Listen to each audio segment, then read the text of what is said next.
नमस्कार and a very good evening to all. मैं doctor Shashi Gupta, head of department Ayushman health care, आप सबका इस प्रोडक्ट ट्रेनिंग सेशन में हार्दिक स्वागत करती हूँ और आशा करती हूँ कि आप सभी स्वस्थ होंगे। तो दोस्तों, जिस विषय पे आज हम बात कर रहे हैं वो है हमारा अस्थि स्वास्थ्य, यानी हमारा बोन है।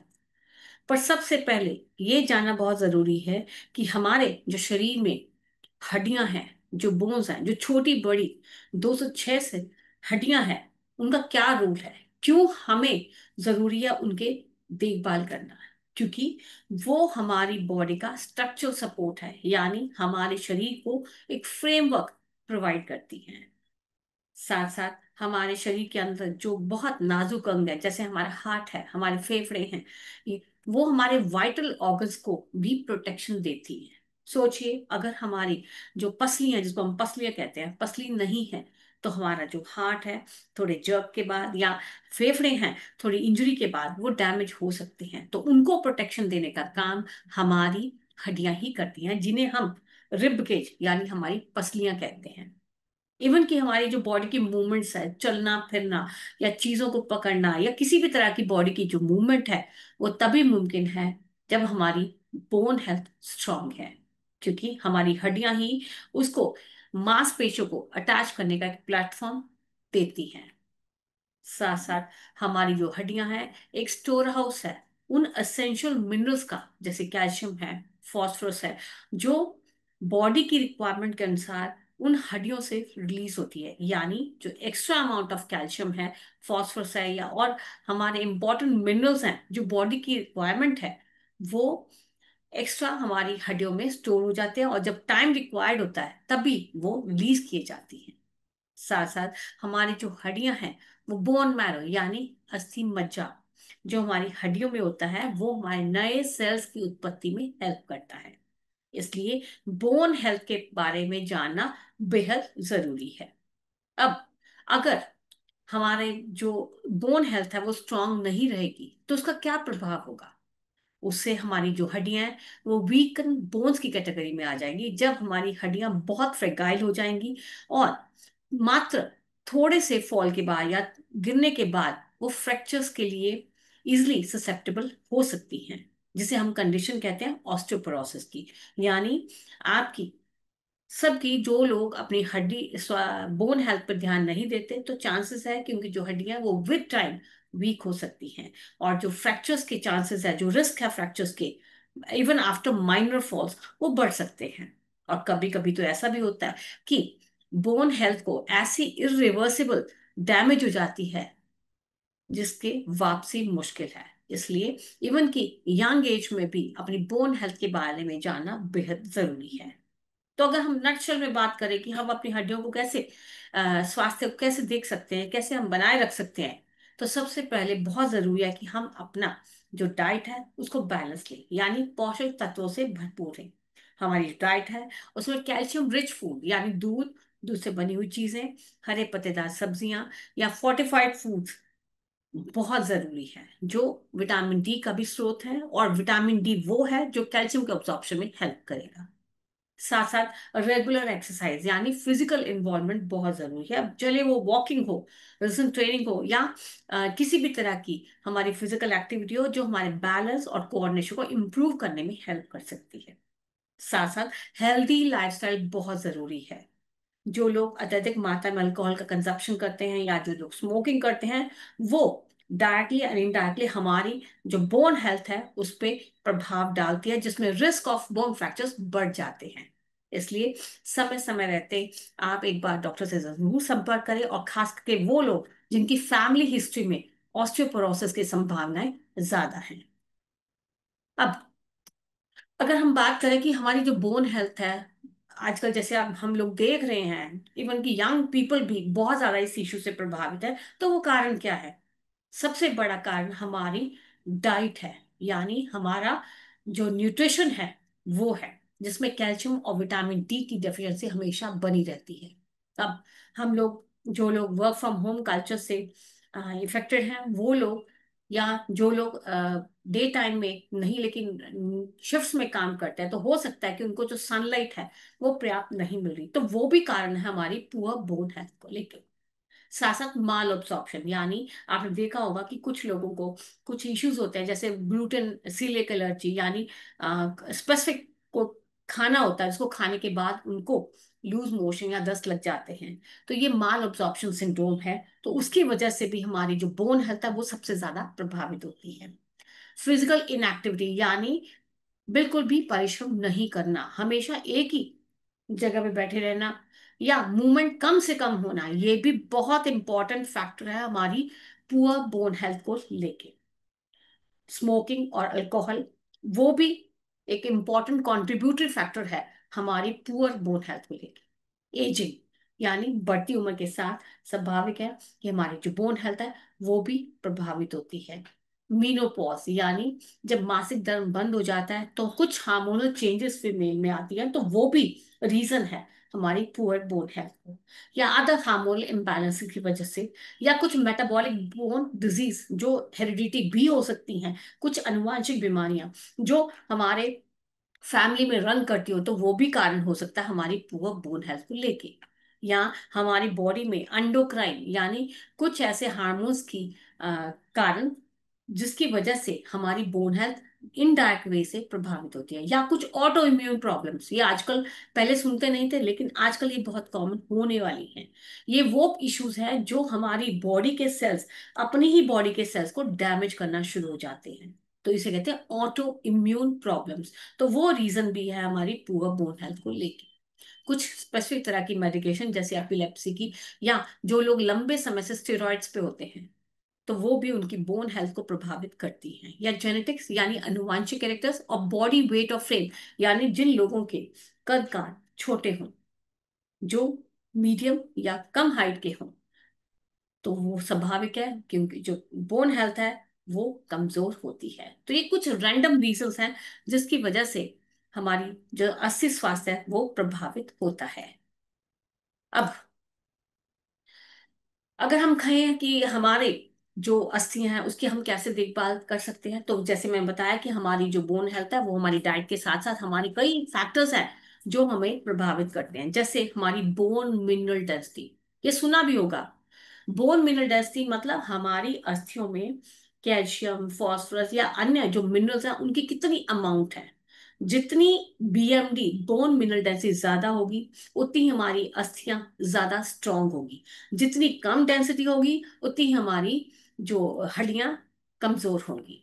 तो ये जो मिनरल बोन मिनरल डेंसिटी है, ये एक टी स्कोर के माध्यम से जानी जाती है, यानी एक स्कैन है, डेक्सा स्कैन है, जिसके माध्यम से हम अपनी अस्थियों की घनत्व के बारे में जान सकते हैं।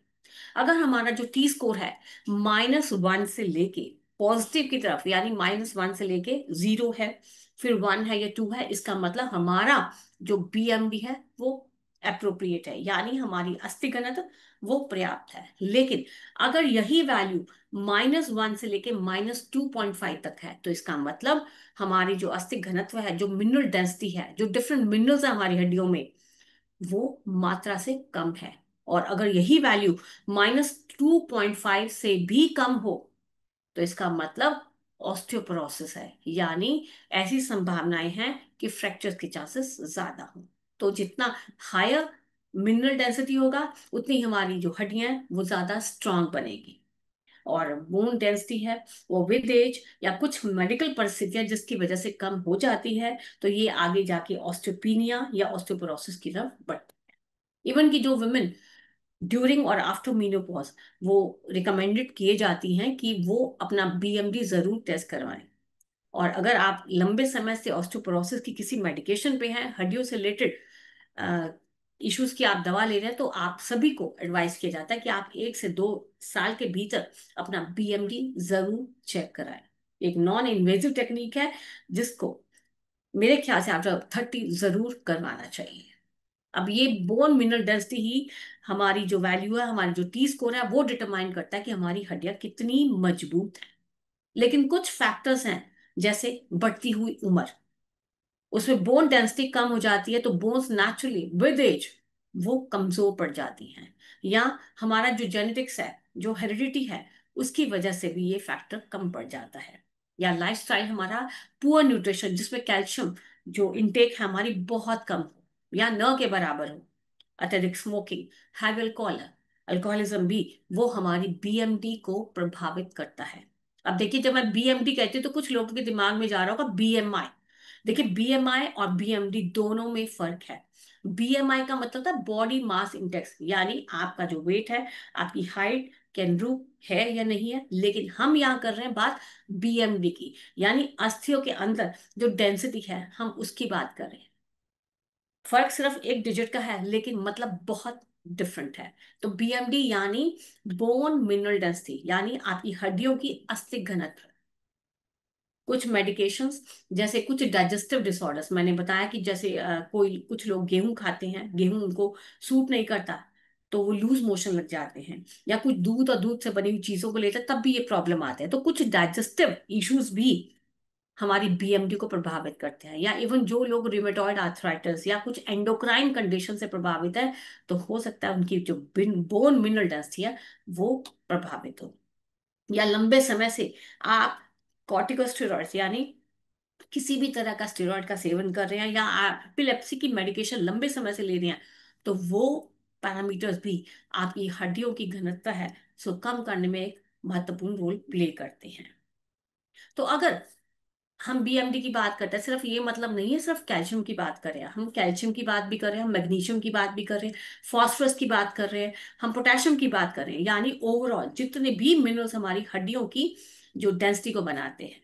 अब कुछ लक्षण ऐसे हैं जो हमारी कैल्शियम डेफिशिएंसी को डिनोट करते हैं, जैसे मांसपेशियों में लगातार ऐंठन का होना, अगर सोए हुए हैं तब भी, मां पिंडलियां हैं जिसको हम काफ मसल्स कहते हैं, तो वहां पे खिंचाव की अनुभूति होती है। तो मसल क्रैम्प्स या स्पाज्म्स, जरूरी नहीं है कि सोते हुए है, ये चलते फिरते भी हो सकता है। तो बार बार अगर यही परिस्थिति पैदा हो रही है, तो इसका मतलब व्यक्ति को कैल्शियम की डेफिशिएंसी है। या नंबनेस और टिंगलिंग सेंसेशन, यानी हाथ की उंगलियों में झंझनाहट बनी रहना। इवन मैक्सिमम हम देखते हैं कि जो हमारा लोअर लिप होता है, लोअर लिप के नीचे भी झंझनाहट, कुछ सेंसेशंस फील होती हैं, अलग सी अनुभूति होती है फड़फड़ाने की। तो वो भी इंडिकेशन है हमारी बॉडी में लो होता कैल्शियम लेवल, या कमजोरी बनी रहती हो, या इवन की सांस लेने में दिक्कत आती हो, दौरे पड़ते हो, या इवन कंफ्यूजन यानी मेंटल क्लैरिटी न हो, कोई भी डिसीजन लेने में हम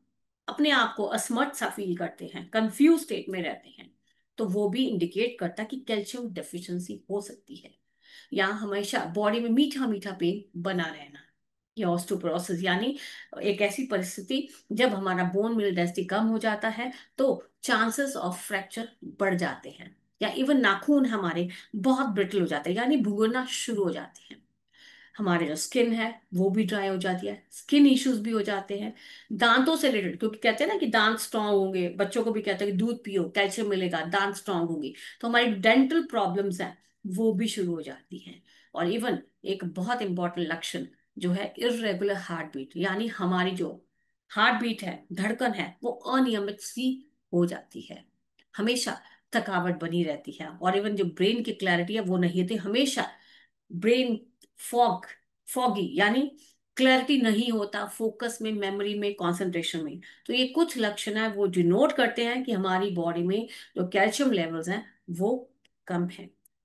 तो ऐसे केस में अगर हमें लग रहा है या हमने बीएमडी भी करवाया है, तो जरूरी है कि हम अमूल्य कैल्शियम को जरूर सेवन करें। ये एक डाइटरी सप्लीमेंट है जो अप्रूव बाय एफएसएसआई है, और जो हमारी जो हड्डियों को स्ट्रांग और हेल्दी बनाने में हेल्प कर सकता है।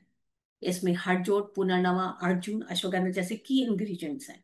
इवन की कैलकेट है जो बच्चों के लिए सेफ है। ये पावर हाउस है न सिर्फ कैल्शियम का, बट जिंक और आयरन का। जिंक यानी जो उनकी पेट के स्वास्थ्य के लिए जरूरी है, और आयरन जो उनके खून की मात्रा बनाने में, बढ़ाने में हेल्प कर सकता है।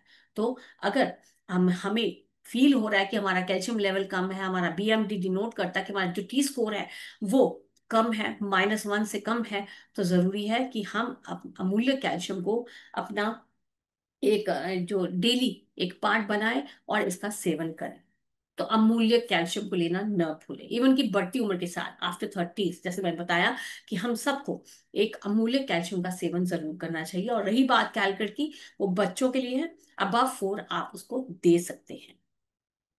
ऐसे एक विटामिन डी जैसे विटामिन डी, कहते हैं ना कि विटामिन डी जो सूर्य की किरणें हमें देती हैं, क्या वाकई में सूर्य की किरणें हमें देती हैं? इस मिसकंसेप्शन या कंसेप्शन को मैं जरूर दूर करूंगी।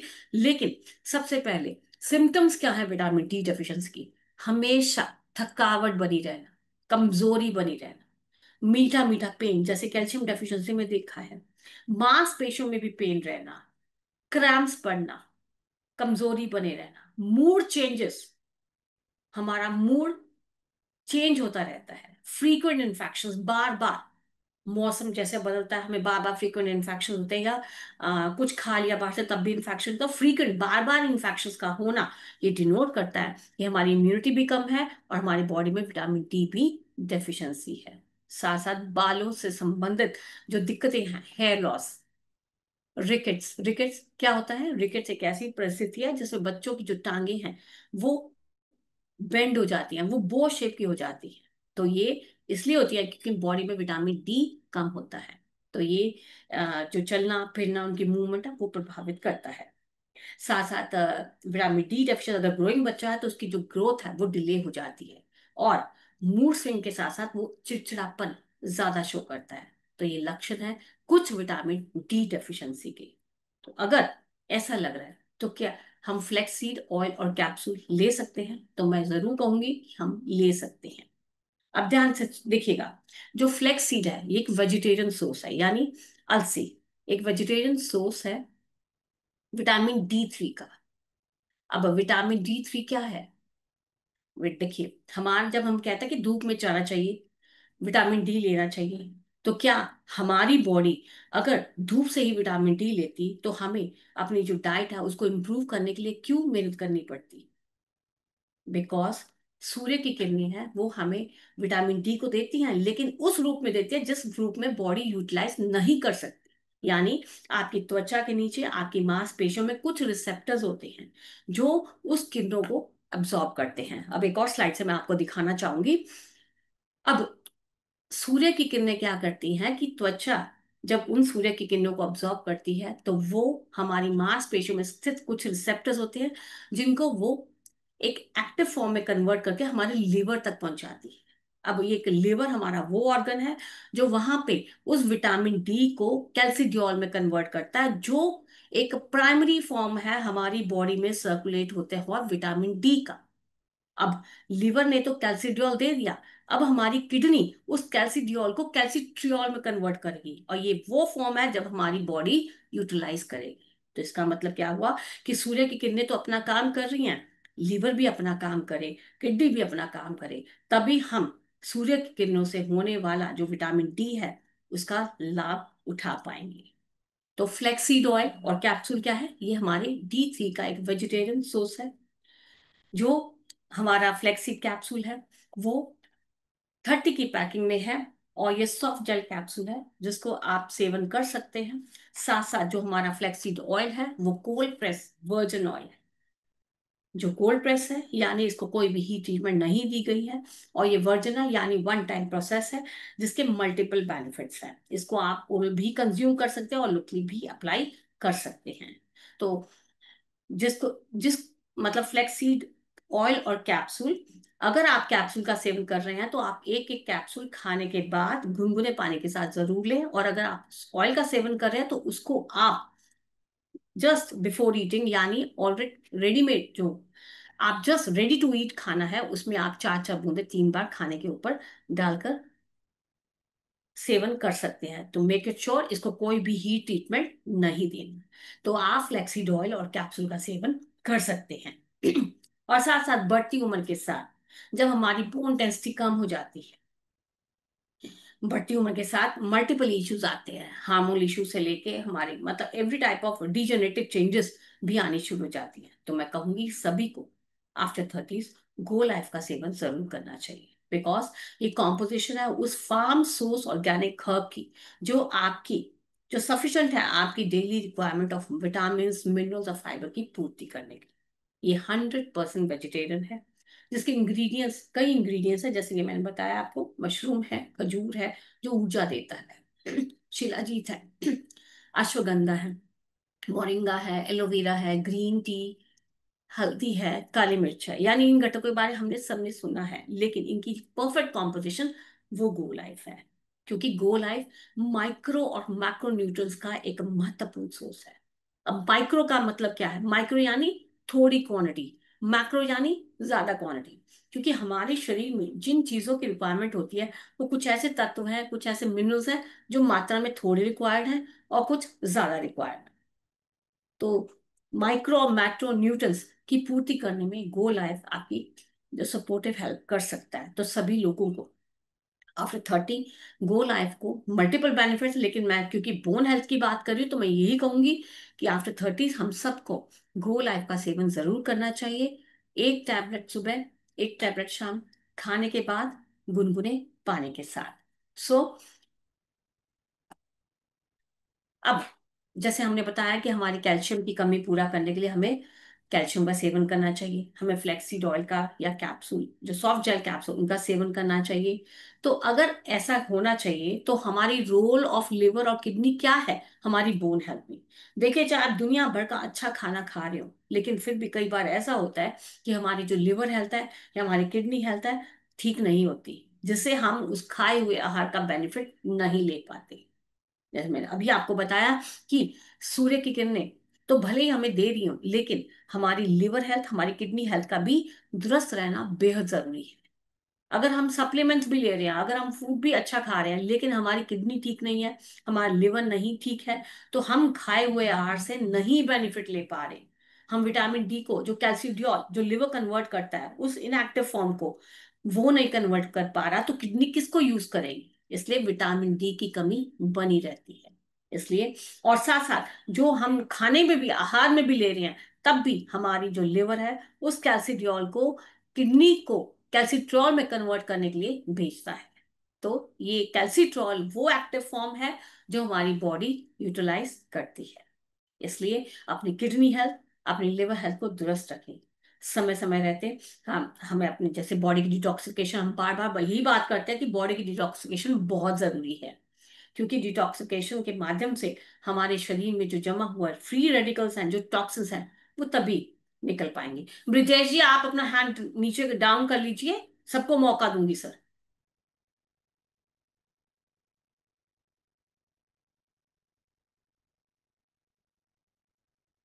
तो डिटॉक्सिफिकेशन बहुत जरूरी है। तो लिवर, जैसे हम लिवर की बात करते हैं, तो लिवर में जमा होने वाले फ्री रेडिकल जो उसकी ब्लड सर्कुलेशन को प्रभावित करेंगे, जितने भी एंजाइम्स हैं उसकी फंक्शन में हेल्प करते हैं, वो सभी प्रभावित होंगे। इसलिए बॉडी की डिटॉक्सिफिकेशन बेहद जरूरी है। किडनी किडनी को भी काम करने के लिए अपने ब्लड सर्कुलेशन की रिक्वायरमेंट होती है। तो वो जो ब्लड सर्कुलेशन है वो किसी भी तरह से प्रभावित ना हो, वहां कोई गंदगी ना हो, वहां टॉक्सिन ना हो, वहां फ्री रेडिकल्स ना हो, जिससे उसको प्रॉपर सर्कुलेशन मिलती रहे। इसलिए किडनी और लिवर हेल्थ का दुरुस्त रहना बहुत जरूरी है। इसलिए मैं सभी से रिकमेंड करूंगी कि वो अमूल्य रस को एज अ डिटॉक्स फैक्ट अपना जो डेली एक रूटीन का हिस्सा जरूर बनाएं। उसको खाली पेट आप सुबह शाम जरूर लें, ताकि आपकी जो लिवर है, आपकी जो किडनी है, वो अपना प्रॉपर काम कर सके और आपकी जो बोन हेल्थ है उसको प्रॉपर कंट्रीब्यूट कर सके। तो हमारी जो गट हेल्थ है, जो हमारी आंतड़ियां हैं, वो भी प्रॉपर तभी काम करेंगी। अब हमारी आंतड़ियां कैल्शियम ऑब्जॉर्ब करती हैं। कैल्शियम ऑब्जॉर्प्शन हमारी छोटी आंत से होता है, और यही कैल्शियम ऑब्जॉर्प्शन तभी होगा जब हमारी बॉडी में विटामिन डी होगा। यानी ये दोनों चीजें रिलेटेड हैं, सभी चीजें ऐसे रिलेटेड रहती हैं, लेकिन कैल्शियम की पूर्ति है, विटामिन डी कम है, या विटामिन डी की पूर्ति है कैल्शियम का, ये हो नहीं सकता है। इसलिए कैल्शियम और विटामिन डी यानी आपकी बोन मिनरल डेंसिटी का दुरुस्त होना बहुत जरूरी है। तो आप अपनी बोन हेल्थ को लेके आप कैल्शियम का सेवन कर सकते हैं, आप गोलाइट का सेवन कर सकते हैं, आप फ्लेक्सीडॉल या कैप्सूल का सेवन कर सकते हैं। और अगर बच्चे हैं, छोटे बच्चे हैं 4 साल से अब से, आप उनको कैलकुलेट दे सकते हैं। तो ये आपकी जो बोन हेल्थ है उसको बनाए रखने में हेल्प कर सकता है। तो ये बोन हेल्थ क्योंकि बहुत इंपॉर्टेंट हमारी बॉडी का एक अहम जो रोल है, जो फंक्शंस प्ले करती हैं, इसलिए उनका स्वस्थ रहना जरूरी है।